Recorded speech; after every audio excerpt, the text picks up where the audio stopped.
Welcome to our Smart Hints and Tips webinar. I'm Karen Bonanno and the founder and managing director of EduWebinar and your host and presenter for this broadcast. I've been a teacher librarian, a head of department, acting deputy principal, a regional advisor and an education officer here in Australia in Queensland. In addition to work with EduWebinar, I'm also a director of an education consulting company that provides management and support and expertise in school libraries, digital media literacy, information communication technology integration and professional learning. I have over 30 years experience working in the education sector and also with professional associations at state, national and international level. A lot of the work that I've been doing has been previously face-to-face, but with the technology now, we've got this great opportunity to be able to connect in regardless of where we are located. And it's good to see you connected in today for this particular broadcast. I said that I was going to be looking at what's trending in education. So this last week, we've had the Horizon Report. The K-12 Horizon Report has been published, and this is now in its 6th year for the actual K-12 education series.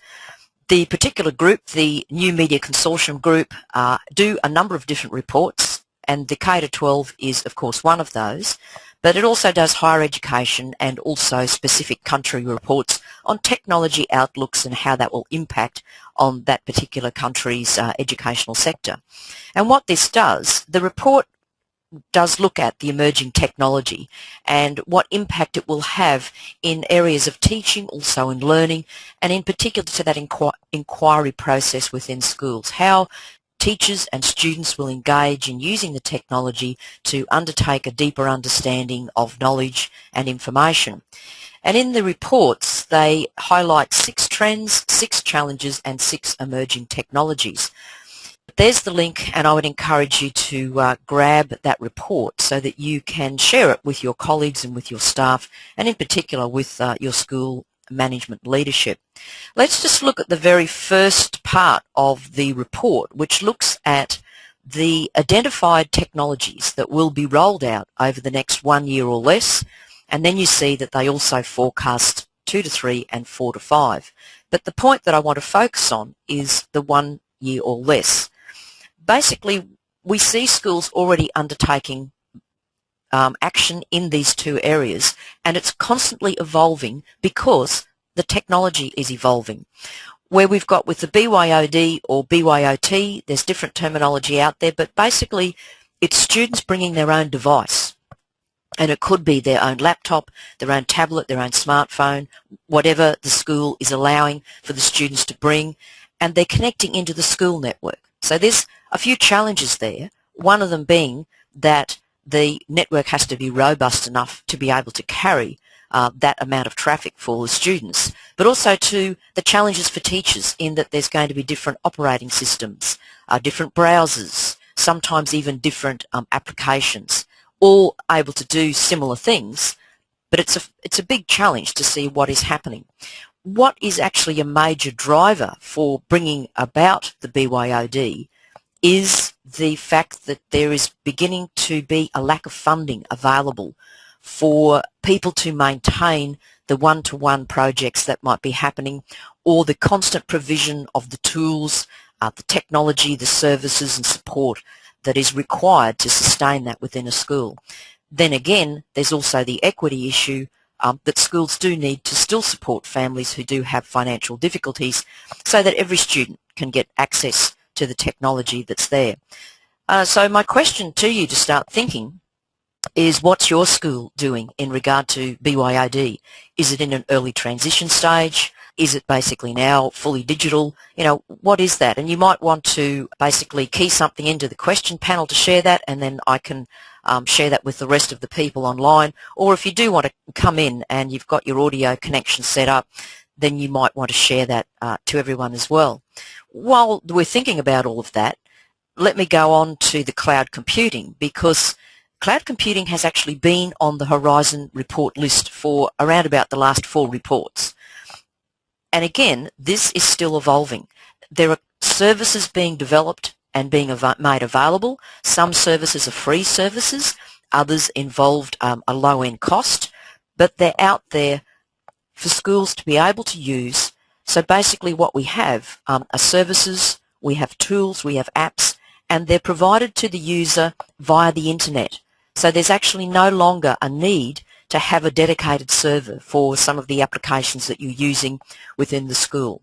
That it is literally in the cloud, hosted somewhere else, and all you're doing is providing the infrastructure through the connectivity of the school to access that. Now, what cloud computing does, it allows us to not just use it for file storage purposes or to virtualize our data and information that we might want to access. It allows for a lot of collaborative activity, both with staff and with students. And I guess one of the most prominent cloud environments that we see across schools is the Google Apps in education, where there are different applications that you can use, the forms, the docs, the presentations, all of those things are there and can be used so that you can choose with whom you share, and you can basically provide feedback to students, or you can collaborate on documents with staff, and it's all basically controlled within your own space there that you have ready for you. But then we also need to look at things like learning management systems. Again, there are management systems out there that are low-end cost that schools are using that are cloud-based, and the student data is kept there. The units of work, the activity sheets, the resources, all of it is located within the one space so that everybody has access to it.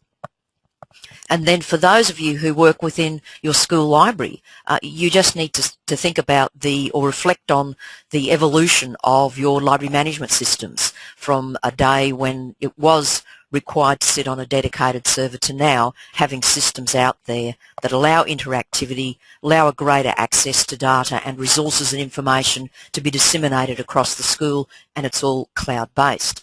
So have a think about where you're at your school with this BYOD and the cloud computing.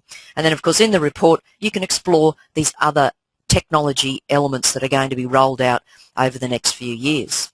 The next element in the Horizon report that I want to discuss and get people thinking about is the trends that they say are basically driving this technology adoption. And one of them, and it's a new one that's come in, is this first part about rethinking the role of teachers.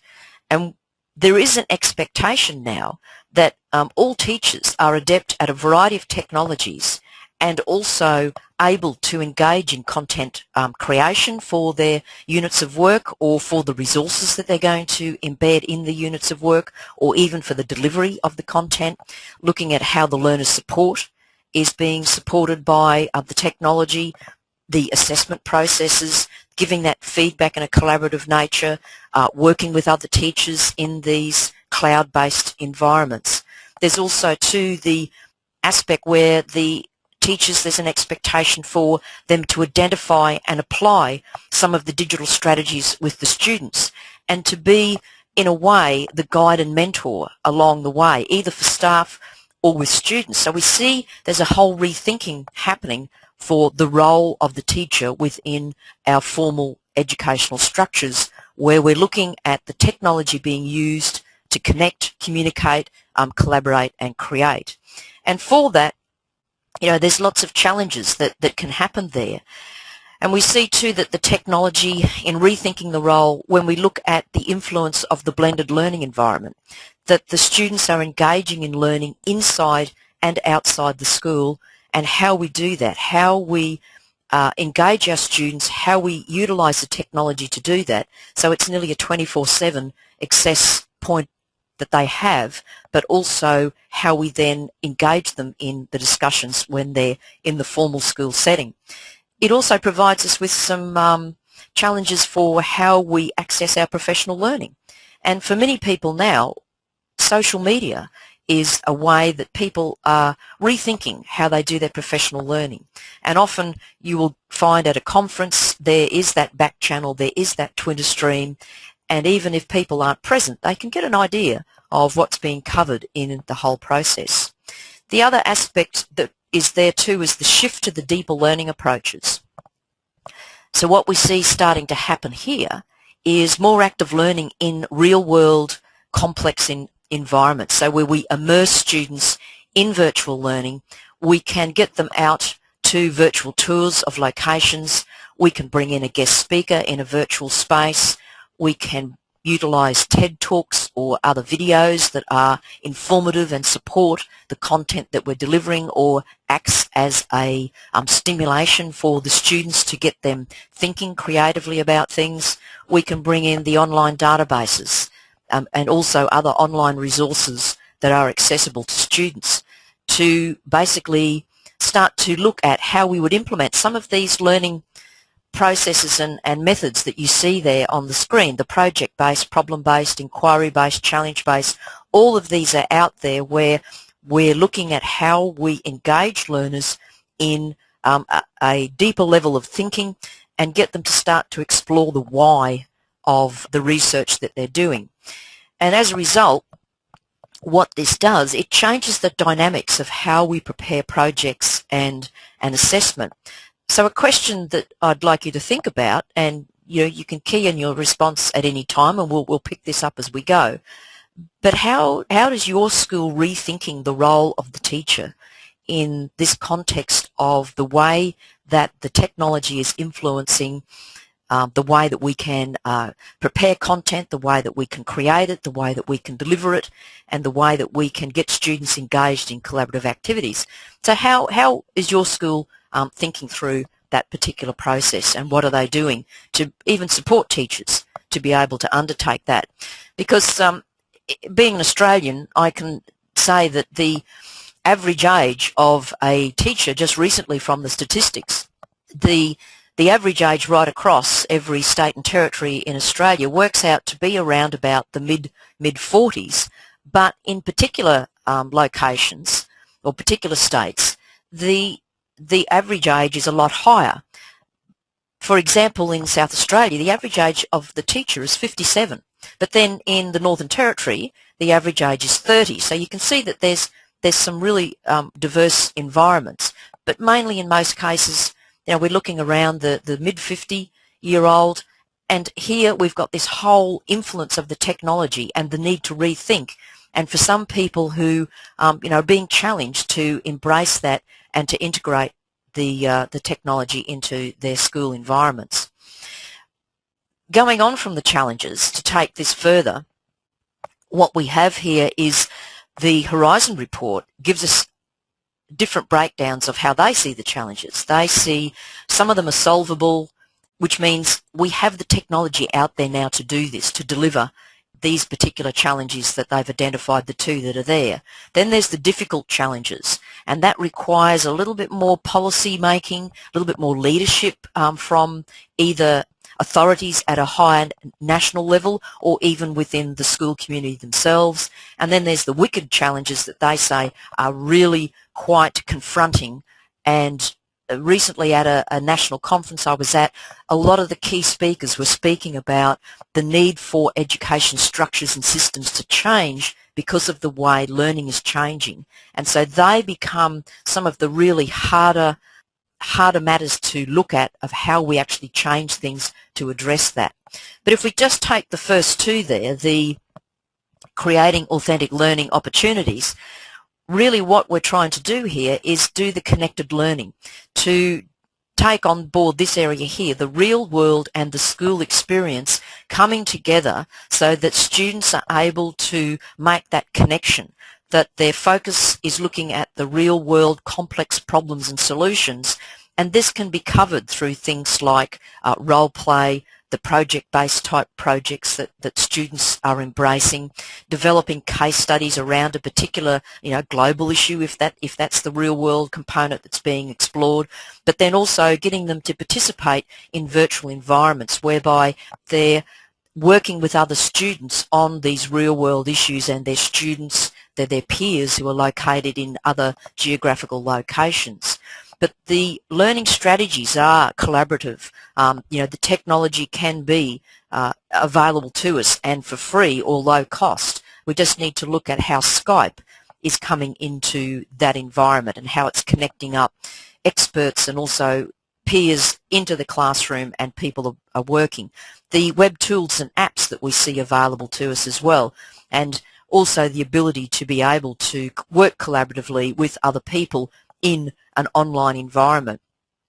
And so we've got this this whole focus happening, and you see schools now looking at things like bringing in the makerspace and the Fab Lab, so bringing in some of the technology that is starting to also have an impact, the 3D printing, the robotics and the coding. In particular, we see robotics in schools, and we see an emphasis out there. If you see some of the trending of literacies, you'll see that coding is coming up on a regular basis in social media feeds. So these are the sorts of things that we need to be mindful of and be aware that the school environment provides a place for that to take shape, and it does give that experiential learning to bring in that authenticity. The other aspect we've got is here this integrating personalised learning, and there are two aspects that the Horizon report addresses here. It talks about the personal learning environment and network for the student. So this is a self-directed, group-based environment where if we bring in the BYOD and the technology that they're using, that they have, say, apps on a tablet, and it could be a core suite of tools that the students are encouraged to have on their own device that they're using, but they're using them flexibly for what they're trying to achieve for their own personal learning goals.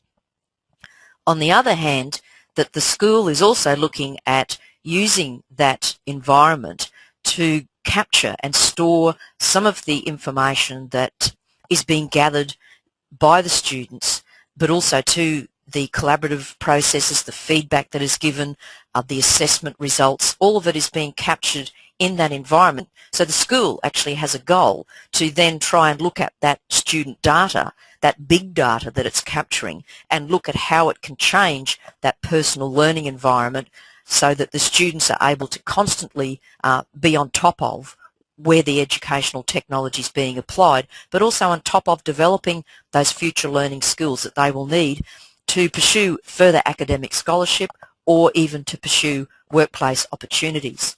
Now, when we talk about personalised learning, the Horizon report does indicate that this doesn't mean working alone. And I know that sometimes that comes up, that when people say, you know, we've got all this one-to-one, we've got all these devices, you know, kids have got their noses buried in their, you know, tablet or laptop or whatever, it doesn't necessarily mean that they're working alone, that we have the technology now to be able to basically store content, but then to share that content, to be able to gather ideas and information, but then again to share that those ideas and information, and to basically create together, to work collaboratively on projects. So we're seeing some significant changes happening, and this is why these Horizon reports, I actually look forward to them coming out each year, because they inspire you to keep your mind active about what is happening in education. So here's a couple of questions that I've got, and depending on whether you have an opinion on this or where your school is situated, you might want to key that in, or as I said, if you pop your hand up, I can bring you in on audio and you could share where your school is at. So this is the first question of how is your school using BYOD or cloud computing? The other question is, do schools need to rethink the role and how your school might be doing that? And then the last one is dealing with the challenges. You know, what are some of the challenges that your school is facing in this process? And that aligns with those three different areas that the Horizon report covers: the trends, the challenges and the technology, and how that impacts on us. And each school now is pretty well individual in how it approaches these. So to give you some stimulus of what people have shared on this particular slide that you see coming up now is what some people have said, and we see that there's various stages here that the schools are going through. So this person has said that, you know, we've just started allowing the students to bring their own device, but we also have a set of iPads, and we're just controlling a little bit what is happening. So this is kind of an early stage, but looking at the potential of what can happen in that environment. Another school, on the other hand, has decided that it's going to provide the devices for the students, but working towards the cloud computing. Because when students have their own device, they have their own clouds where that information is stored. This situation here is how a school is dealing with that idea of BYOD and cloud computing, in that they're actually providing the devices for students. And then this bottom one here is saying, well, okay, we're just going to start it with a specific year level. And I've seen that, and you may be in a school where that is happening, that one year level is basically either provided with the devices or they're encouraged to bring the devices. And this is a common response, is that the network is not robust enough. That's the challenge, and that is where there needs to be a lot more attention, a lot more work, because of the bandwidth that is needed, particularly when you've got multiple devices connecting in. But this is an interesting one that's made at this school. It was a decision to make that there was going to be less technical support, but then a flow-on effect for that is that if a device that's been provided to the student is no longer working, it can take a couple of days for that to get repaired and back into the hands of the students. But then, on the other hand, the staff are provided with iPads. Again, a different scenario, and you need to think about, well, you know, how's my school going to deal with it? Because obviously from the Horizon report perspective, as I said, for the last 4 reports, cloud computing has come up in each of those reports. So it's not something that's going to go away. And also, too, the BYOD concept is not something that's going to go away. And as schools, we have to think, well, how do we embrace that? Then when we look at certain things that flow on from that about, you know, the challenges, the changing role of the teacher, these are some things that have been shared in other sessions as well, that there needs to be a change in the attitude, but the whole thing is we've got this conflict as well, that teachers are so time poor that it's really hard for them to keep constantly learning. Also, too many teachers are apprehensive about working in a multiple device environment, because that can be fairly scary in the fact that you're having to be, well, I guess it's removing that element of thinking that you have to be knowledgeable across every aspect of every device and every operating system and every tool that you're going to use. It really is an environment where the students do become also the teacher as well, and it is a collaborative learning environment that the adult and the students, or the adults and the students, are all working together to be engaged in that learning, to be engaged in the development of those higher level skills, to be looking at the constant development of future modern learning skills that we need to be involved in the education and learning process. A person here says a challenge is getting that buy-in from the staff and for them to see that technology is a learning toolkit. And that's another aspect as well. So there's, you know, a big call here for professional learning, and you may be someone in your school who is involved in delivering the professional learning. That's taking the first part of the Smart Hints and Tips, is basically looking at something that is trending in education in the K-12 sector, and for this recently, that report has been basically out there for about a week, and if you haven't got it, I would encourage you to get hold of that report and have a close look at some of the trends and the challenges and the technology, and then to reflect on where your school is at in that particular process. So thank you for joining me for this webinar, and I hope that you were able to pick up some key ideas and grab that report, that Horizon report, look at how you can use that within your classroom, within your school library, wherever you are coming from in that particular sector. And I look forward to seeing you again online soon at another webinar event, and thank you for being here today for this broadcast.